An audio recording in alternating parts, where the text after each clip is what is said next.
Lynch and the Senior Portfolio Manager of the Merrill Lynch Dragon Fund and Emerging Tigers Fund.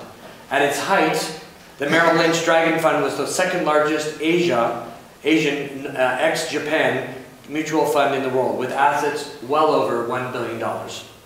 Before running the Dragon Fund and the Emerging Tigers Fund, Dr. Tanbala was a portfolio manager with Fiduciary Trust International in New York City, where she ran the Far East equity portion of the United Nations Pension Fund.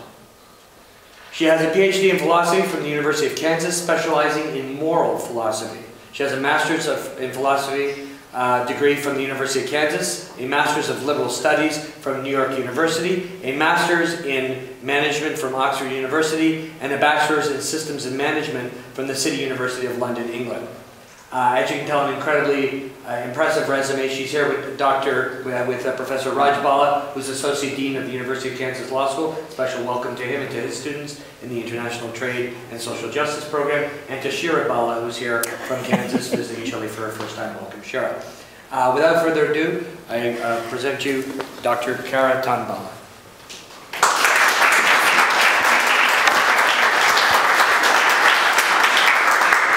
So is this on? It's on? Okay. Thank you, Jamie. That was very nice of you to read my bio, which I sent to you.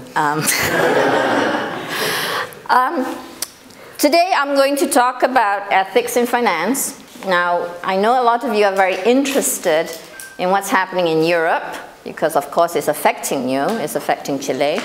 And I spoke to a reporter today who said, if Europe crashes, will bad things happen to Chile? And I said, yes, I'm afraid so.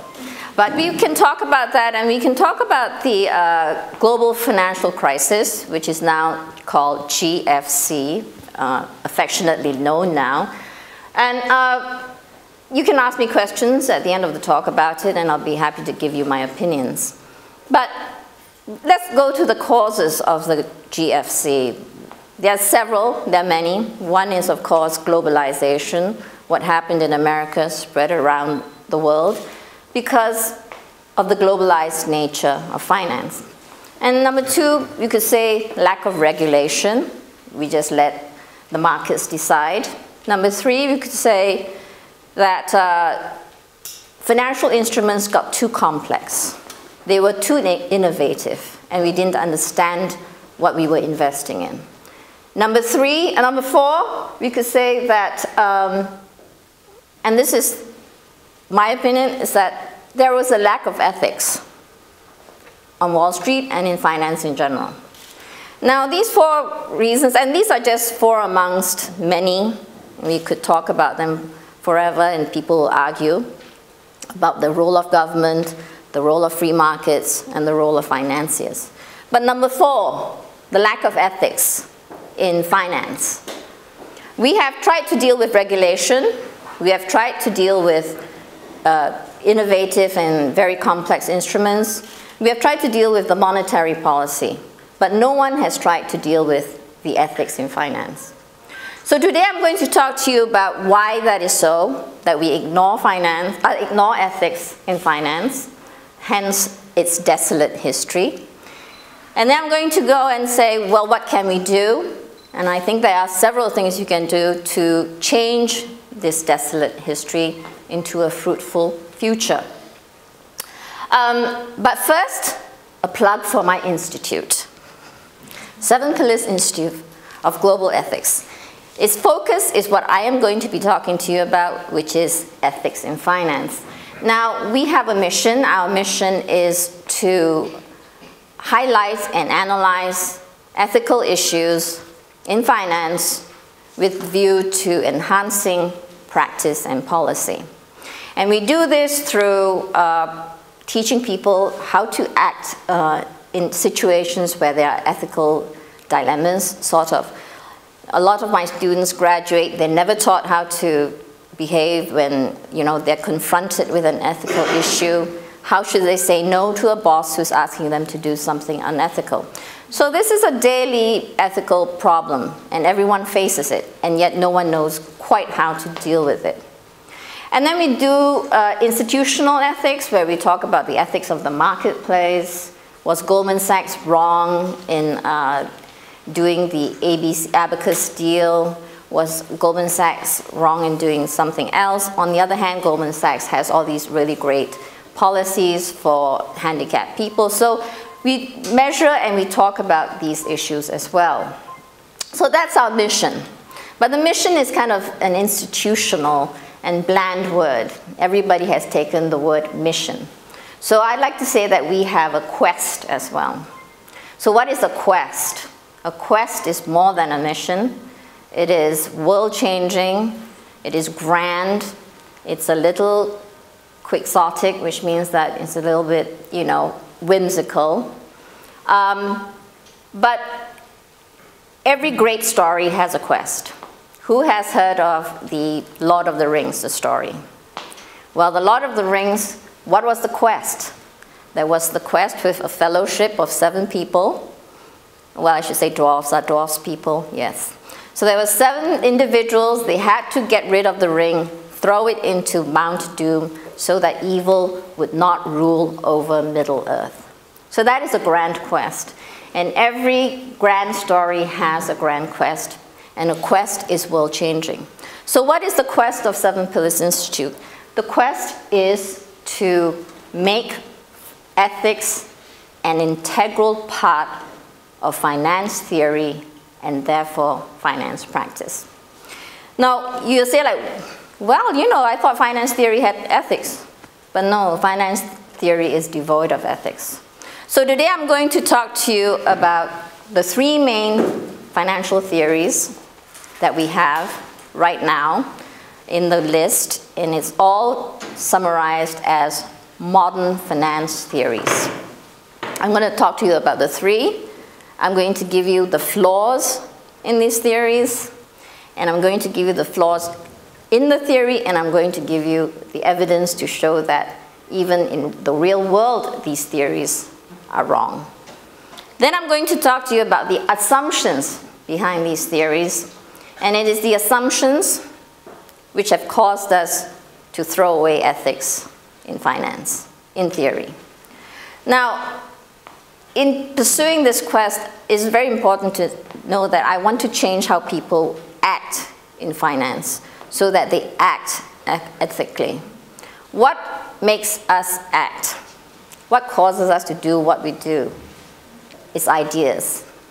I think it's ideas. We don't act because, suddenly, we feel like eating. Well, yes, we do feel like eating an apple, we eat an apple. But what makes us do something? It is an idea behind it. So I'm going to tell you that we like to change the ideas behind finance so that we can change the acts in financial practice. So let's just go through 3 financial theories. Now we could call them modern finance theory.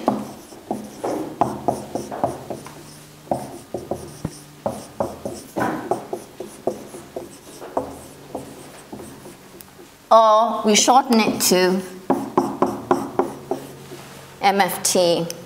And the 3 main theories, actually there are only 3 of any major consequence, is what we call the efficient market hypothesis,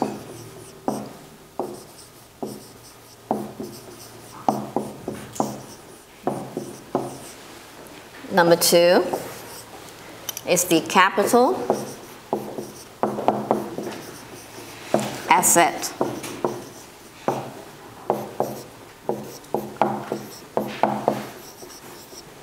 pricing theory. And number 3 is the options pricing theory. Seriously, this is all there is in modern finance theory. These are the 3 main things which drive finance theory. And I will not go into details because my finance professor went into details and I kind of fell asleep during most of my finance classes. So I will try not to do that to you. But this is efficient markets hypothesis. And one thing about finance too is we love acronyms. CAPM, because it's model. and options pricing theory, OPT. Okay? So let's go through the efficient market hypothesis first. Basically, it tries to do two things. It says that all the information about anything about a stock is in the stock price. So, you know, there are various forms, but even insider trading information is in the stock price. All the public information in newspapers is reflected in the stock price. The price reflects all known information. Okay? So that is the one thing it tells you. The second thing it tells you is that the price moves up in what we call a price drift. So the price of the market, the price of the stock, it goes up gently like that. Bit of movements here. So this is called the drift. Okay? And coming up with that, you get something called a sigma. And here's another thing, finance theory loves Greek alphabets. So sigma is risk. And you hear a lot about that, right? Did we miscalculate risk when we were pricing these CDOs and all these derivatives? So that's risk. Now, the theory says that it moves up gently as a function of time, as a square root of the drift. But let's just say this was 2000 and this was 2008. This is how the theory said the stock price of the market would go. Now, this is how it really went. Right? Because this was the 2000 crash, and this was the 2008 crash. So in other words, the real world has proved EMH to be wrong. Not all information is reflected in the price.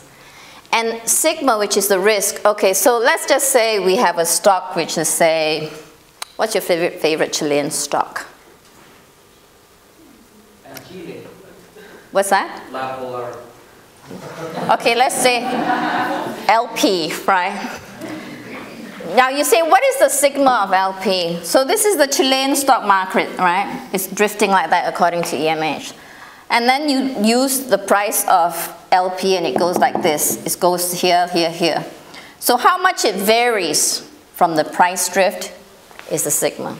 Now sigma is obviously just one figure. You cannot measure risk by one figure. What about, you know, political risk? What about social risk? What about psychological risk, fear and greed? This does not capture enough of it. So it's been proved wrong by real-world evidence, and it's proved to be quite weak even when you look at it on a theoretical basis. So they said, okay, you know, EFM, efficient markets hypothesis, not so good, only one risk. Let's do CAPM. Remember, capital asset pricing model. We'll look at two risks. We'll look at the risk of the market, which is systematic risk, and we'll look at the risk of the stock, which is unsystematic risk.